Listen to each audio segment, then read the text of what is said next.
Assalamualaikum warahmatullahi wabarakatuh. Perkenalkan, nama saya Anand Wijaya dari PGMI 6A. Di sini saya akan meringkas materi bimbingan konseling yang mana menjadi tugas mata kuliah bimbingan konseling dan juga sebagai UAS. Di sini saya meringkas 4 materi. Materi yang pertama yakni kebutuhan akan layanan bimbingan konseling. Yang kedua tentang landasan fundamental bimbingan konseling. Yang ketiga ada bimbingan mengatasi kurang motivasi belajar. Dan yang terakhir yakni peranan guru dalam melaksanakan bimbingan konseling. Untuk materi yang pertama yakni kebutuhan layanan bimbingan konseling. Inti dari materi ini adalah pentingnya dari bimbingan konseling sendiri sebagai unit esensial di lembaga pendidikan untuk memfasilitasi perkembangan holistik peserta didik. Layanan bimbingan konseling mencakup berbagai aspek perkembangan, yakni individu mulai dari fisiknya, kognitif, dan emosional, anak remaja hingga adaptasi sosial budaya, kemajuan pendidikan, dan persiapan menghadapi dunia kerja. Juga pemahaman mendalam terhadap setiap fase perkembangan dan tantangan yang menyertai menjadi kunci bagi konselor untuk memberikan dukungan yang tepat. Lalu juga materi ini menyoroti bagaimana faktor-faktor eksternal mempengaruhi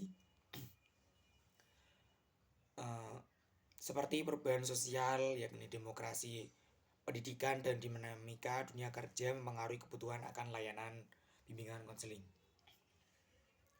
Lalu juga konseling tidak hanya berfungsi sebagai respon terhadap masalah, tetapi juga sebagai upaya proaktif untuk membantu individu mengenali potensi diri, membuat keputusan bijak, dan mengatasi hambatan sehingga mereka dapat mencapai kehidupan yang sukses, bahagia di tengah kompleksitas zaman.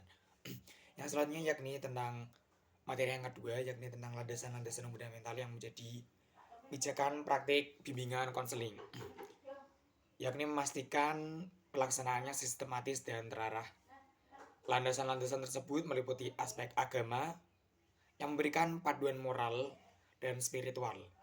Selanjutnya ada filosofis yang menekankan hakikat unik manusia dan potensinya. Selanjutnya ada psikologis yang memahami perilaku dan kebutuhan individu, serta sosial budaya yang mempertimbangkan konteks lingkungan klien atau orang yang menjadi objek dari bimbingan konseling tersebut. Selain itu, materi ini juga menyoroti landasan ilmu dan teknologi, yang mana menegaskan bahwa bimbingan konseling adalah disiplin ilmu yang terus berkembang melalui penelitian dan pemanfaatan teknologi modern.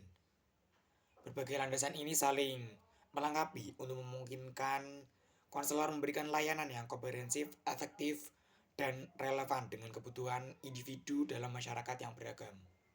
Selanjutnya materi yang ketiga yakni bimbingan mengatasi kurang motivasi belajar.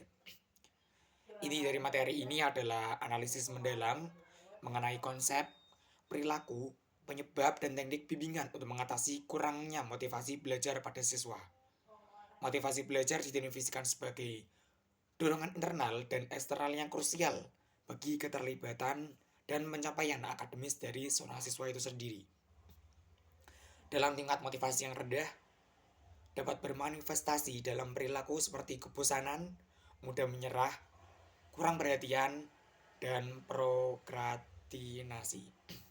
Materi ini juga mengidentifikasi berbagai faktor penyebab rendahnya motivasi, termasuk kurangnya perhatian dari guru maupun orang tua, masalah keluarga, pergaulan bebas, serta metode dan sarana pembelajaran yang tidak efektif.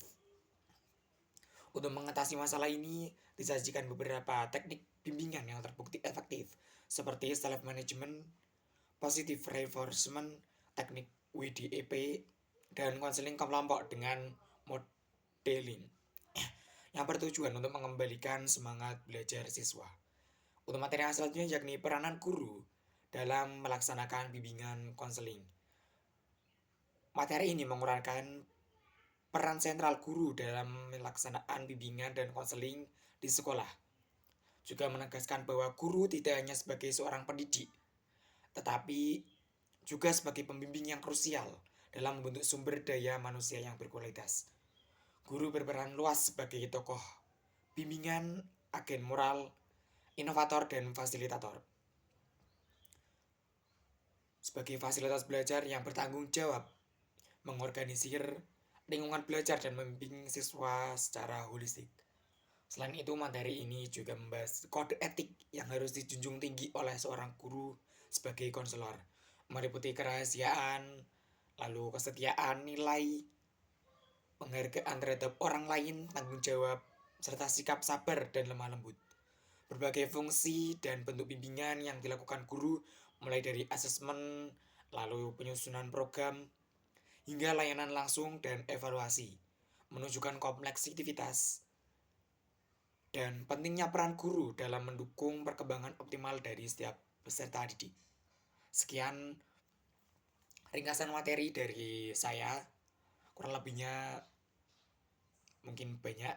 Terima kasih. Wassalamualaikum warahmatullahi wabarakatuh.